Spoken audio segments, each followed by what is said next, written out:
The International Criminal Court on Tuesday terminated the case against Deputy President William Ruto and former broadcaster Arap Sang.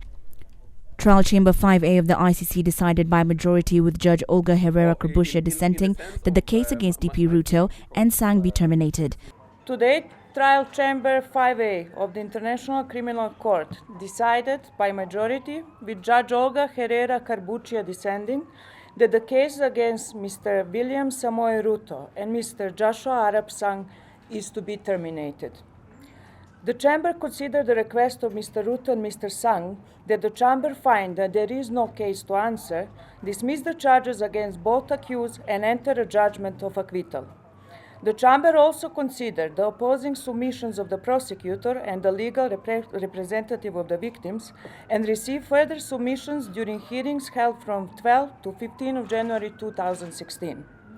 On the basis of the evidence and arguments submitted to the Chamber, Presiding Judge Chile Eboe-Osuji and Judge Robert Fremr, as the majority, agreed that the charges are to be vacated and the accused are to be discharged. The majority of the Chamber, having concluded that the prosecution did not present sufficient evidence on which a reasonable trial chamber could convict the accused, also concluded that the judgment of acquittal was not the right outcome, but only vacation of the charges and discharge of the accused. The majority also agreed that there is no reason to recharacterize the charges. According to the majority, this decision does not preclude new prosecution in the future, either at the ICC or in a national jurisdiction. The decision may be subject to appeal.